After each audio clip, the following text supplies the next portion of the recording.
national effort against COVID, naval personnel also displayed innovation in manufacturing solutions, like for example the indigenous PPE, the healthcare equipment, etc. Also, the Navy undertook perhaps the largest ever non-combat evacuation. Its largest non-combat evacuation under the aegis of Operation Samudra Setu, wherein nearly 4,000 Indian nationals in Iran, Maldives and Sri Lanka were brought back home during the pandemic. While the natural tendency in difficult times is to look inwards, the Government of India and the Indian Navy looked outwards, extending support and succor to our friends and partners during the pandemic. Missions Sagar 1 and 2, involving deployment of naval medical teams, medicines and humanitarian aid to friendly foreign countries across the Indian Ocean region, received widespread recognition, reiterating India's commitment to the region. Prompt implementation of preventive measures across the Navy helped us minimize the disruptive impact of the pandemic on our operational readiness. Our focus on maintaining combat and mission readiness helped the Navy in deterring any misadventure in the maritime domain while contributing to the national COVID effort. Our mission-based deployment, which we started a couple of years back, this philosophy has enhanced Indian Navy's presence across the region, enabling rapid responses to emerging security challenges. The Navy has established a persistent footprint in our areas of interest, including at various choke points in the Indian Ocean. Naval deployments also serve as a deterrent to inimical interests, clearly signaling Navy's reach, capability and intent. The Indian Navy, as you all know, has been continuously deployed to curb maritime piracy in the Gulf of Aden since 2008. In addition to this anti-piracy, owing to heightened tensions in the Straits of Hormuz, our warships also remain deployed in the Gulf since 2019 to reassure Indian merchant marine or merchant vessels transiting the region. And naval ships have escorted up to 170 lakh tons of cargo under the aegis of Op Sankalp. Amongst the major intra-Navy exercises, we conducted the tabletop exercise Shiksha, wherein contingencies across the spectrum of operations were war-gamed. The Pan-Navy war game of theatre-level operational readiness exercise, we call it TROPEX in short, is scheduled in early 2021. So this exercise will witness participation of all our operational assets, ships, submarine aircraft, as well as units from the Indian Army, Air Force and the Coast Guard. And as part of TROPEX, we also will be conducting a large-scale coastal defense exercise, which we call Exercise Sea Vigil, involving all maritime security stakeholders. Aligned with the Honorable Prime Minister's vision of Sagar, that is security and growth for all in the region, the Navy participated in 13 bilateral and multilateral exercises this year. Most recent exercise, Malabar, with the US, Japanese and Australian navies, contributed in enhancing cooperation and trust. As part of the Government of India's vision of neighbourhood first, the Indian Navy undertook joint EEZ surveillances with Maldives, Seychelles and Mauritius, as well as coordinated patrols, we call them CORPATs, with Bangladesh, Thailand and Indonesia. Indian naval ships were also deployed to undertake hydrographic survey for friendly littoral countries on their request for about 130 days this year. So our engagement with friendly foreign countries, including the IONS, Indian Ocean Naval Symposium construct, the aim is to build collective maritime competence and these include the element of capacity building and capability enhancement. These engagements help improve interoperability, enhance security and reaffirm our commitment as the preferred security partner in the Indian Ocean region. On this note, I would also like to inform that the training of personnel from friendly foreign countries, which had been held in abeyance owing to COVID, has been recommenced last month. We have also started online training for foreign trainees in specific verticals to restart training effort. This was done even during the COVID. And whilst we improve these operational capabilities and forge closer maritime ties with our neighborhood countries and partners, we also are proactive in rendering humanitarian assistance and disaster relief. Just give you a few instances. INS Airavat provided succor to Madagascar in the aftermath of Cyclone Diane in Jan 20. INS Airavat again and Trikand escorted food supplies to Kenya and Somalia through piracy infested waters of East Africa as part of the United Nations World Food Programme, UNWFP. And UNWFP, as you know, has also won the Nobel Prize this year. INS Nirikshak assisted the government of Mauritius in salvage operations of the grounded merchant ship Wakashio. Sayadri was the on-screen commander for coordinating firefighting, salvage and towing operation of the fire-stricken oil tanker New Diamond off east coast of Sri Lanka. So the prompt response to these contingencies, they demonstrate our resolve to be the first responders in this region. Information is a critical building block towards ensuring comprehensive maritime security. So in this endeavor, the Information Fusion Center at Gurugram, commissioned in 2018, has established itself as the hub of maritime security in the Indian Ocean region through white shipping exchange agreements with 21 countries and 20 maritime security centers.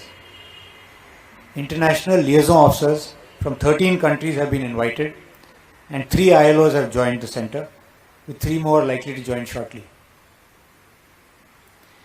With this, I will now move on to force level planning and future acquisitions. Induction of new assets and capabilities is being progressed in consonance with the Navy's long-term perspective plans.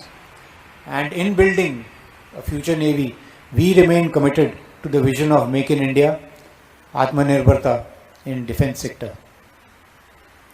India's commitment to self-reliance in defense production is evident from the fact that all 24 ships and submarines commissioned in the Navy over the last 6 years have been built in India.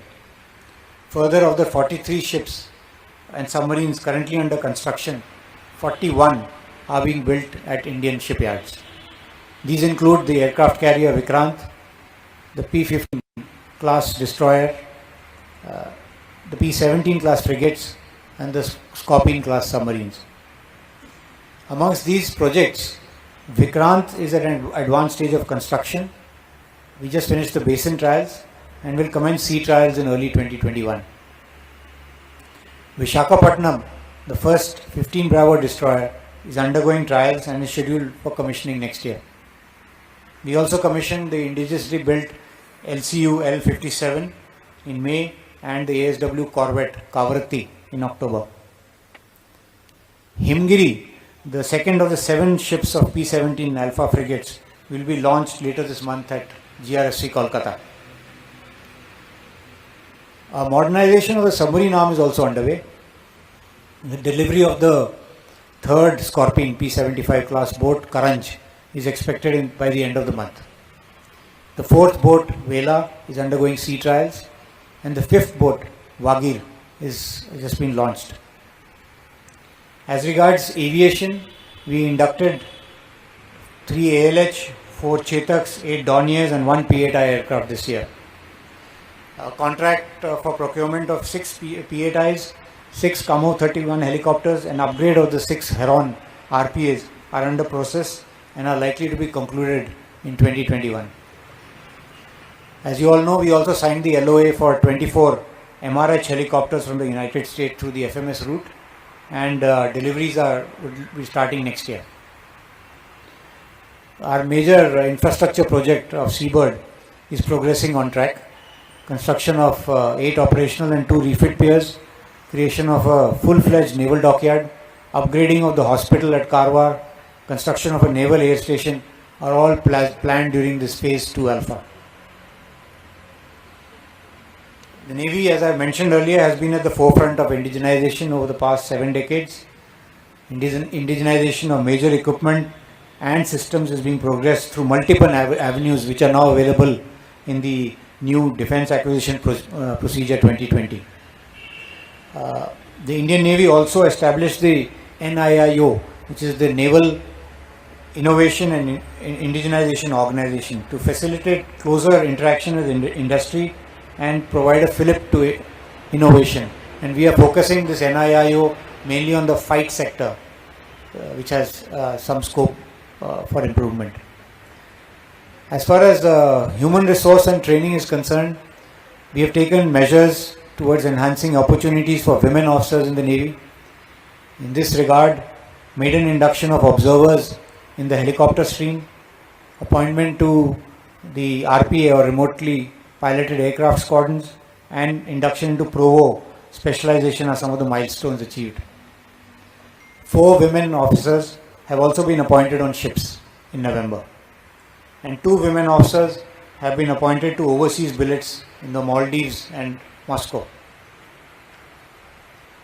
In consonance with the verdict delivered by the Supreme Court, short service commission officers are being considered for permanent commission to the Navy.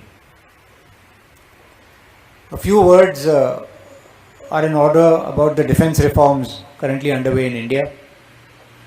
I'd like to reiterate the Navy's wholehearted support for reforms in our high defense organization and on enhancing the tri-service synergy. We are looking at the establishment of the Maritime Theatre Command in the near future, which would further buttress joint planning and application of force in the maritime domain. So to conclude, ladies and gentlemen, in keeping with this year's Navy Week theme, which is Indian Navy combat ready, credible and cohesive, I would like to assure that as the primary manifestation of India's maritime power, the Indian Navy stands ready to fulfill its mandate to protect our national interest in the maritime domain. On behalf of all uniformed and civilian personnel of the Indian Navy, I take this opportunity to convey my best wishes to our countrymen on the occasion of Navy Day. You know, this the MQ-9B pre-production model, 2 HALEs have been taken by us on lease to overcome the capability gap that we had. So this is for a short period. It is helping us in, these are very capable platforms, as you must be aware, with endurance of up to 33 hours, and they have the ability to go and have sustained surveillance over large reaches of the Indian Ocean region. So we are using them for surveillance, and these are being, the General Atomics, whom they belong to, they are doing the maintenance and provide us this Predator. The operations and the picture that comes from them is it comes only to us. So we have safeguarded that part against for the deployment. As regards operation in the northeast, etc., that will depend on the Army or Air Force requirement, and if it is there, we will consider it.